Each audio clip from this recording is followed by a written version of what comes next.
Halo, jumpa lagi di Jurnal Dr. Ziki. Kali ini kita akan bahas mengenai vertigo.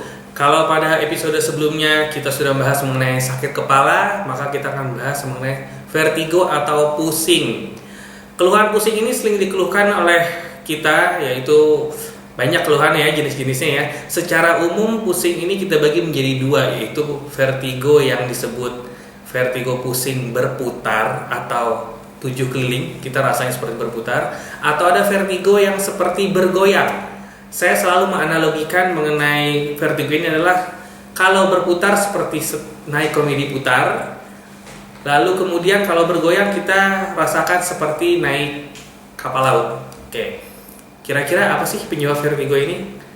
Banyak ya yang bisa menyebabkan vertigo ini. Pada prinsipnya vertigo itu terjadi karena adanya gangguan keseimbangan di pusat-pusat keseimbangan di tubuh kita. Di mana saja pusat keseimbangan itu? Oke. Pusat keseimbangan yang pertama adalah di telinga bagian dalam, kemudian ada di otak kecil, kemudian ada di visual atau mata, lalu yang keempat ada yang namanya sistem sensorik proprioseptif atau sistem sensor yang memberitahukan informasi kepada otak kita bahwa tubuh kita sedang miring atau sedang lurus. Oke, kita akan bahas mengenai vertigo. Penyebabnya sudah saya beritahu barusan, karena adanya gangguan di pusat keseimbangan. Vertigo ini kita bagi menjadi dua secara umum ya. Vertigo ini ada yang menjadi kita sebut yaitu vertigo sentral atau vertigo tipe bahaya karena bisa merupakan manifestasi dari stroke, atau vertigo perifer. Vertigo perifer yang kita akan bahas yaitu vertigo yang tipe tidak bahaya. Vertigo perifer ini banyak di masyarakat. Keluhannya yang paling utama adalah pusing berputar, dunia seperti terbolak-balik ya, ruangan seperti diputar-putar, ada keringat dingin, sampai muntah, lalu bisa ada keluhan telinga berdenging. Pada kasus vertigo ini orang sangat takut sehingga ada kasus yang kita menggerakkan kepala kita ke kanan, pusing luar biasa, muter, terbalik-balik. Lalu kita kembalikan kepala kita lurus ke depan, keluhannya itu berkurang. Demikian juga sebaliknya. Ketika kita ke kiri, pusing berputar, sangat hebat. Tipe vertigo seperti ini terus terang tidak berbahaya, tapi memang keluhannya sangat heboh sekali ya. Jadi vertigo seperti ini munculnya itu fluktuatif, yaitu hilang timbul. Muncul, hilang, muncul lagi, hilang lagi. Oke. Pada vertigo seperti ini, yang harus dilakukan pertama kali adalah tenang, jangan panik, karena vertigo ini mayoritas adalah vertigo yang tidak berbahaya. Yang harus dilakukan adalah pertahankan posisi kepala kita di tempat yang paling nyaman. Artinya kalau memang kita miring ke kiri lebih enak, pertahankan tetap miring ke kiri. Obat-obatan apa yang bisa dikonsumsi pada vertigo jenis ini? Banyak obat-obat vertigo yang bisa menekan fungsi gangguan keseimbangan tersebut. Misalnya obat-obat golongan beta histin di pasaran banyak sekali jenisnya.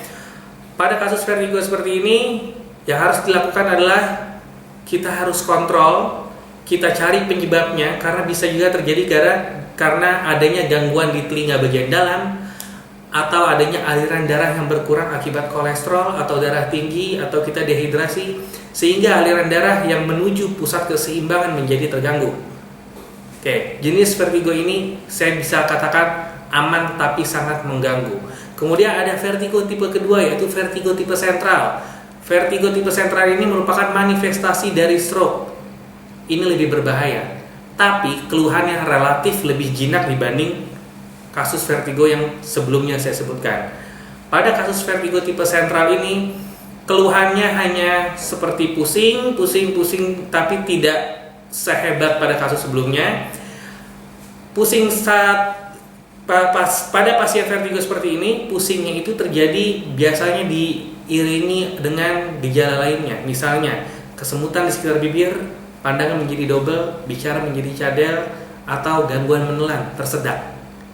Hal ini terjadi karena adanya sumbatan di daerah otak kecil dan batang otak, sehingga saraf-saraf yang mempersarafi otot menelan, penglihatan, dan lain-lain menjadi gangguan. Pada kasus vertigo seperti ini merupakan manifestasi dari stroke, maka yang harus dilakukan adalah segera ke rumah sakit untuk mendapatkan penanganan lebih lanjut, karena harus dibuktikan apakah vertigo ini terjadi karena sumbatan atau karena perdarahan di daerah batang otak dan otak kecil. Lalu, apa yang harus dihindari untuk mencegah hal-hal vertigo seperti ini? Yang pertama, secara umum, hidup sehat, jaga makanan, hindari kolesterol, hindari merokok, cegah darah tinggi. Apabila sirkulasi darah menjadi lancar, otomatis kita harapkan gangguan vertigo seperti ini tidak terjadi. Demikian jurnal Dr. Ziki kali ini mengenai vertigo. Sampai jumpa di episode selanjutnya.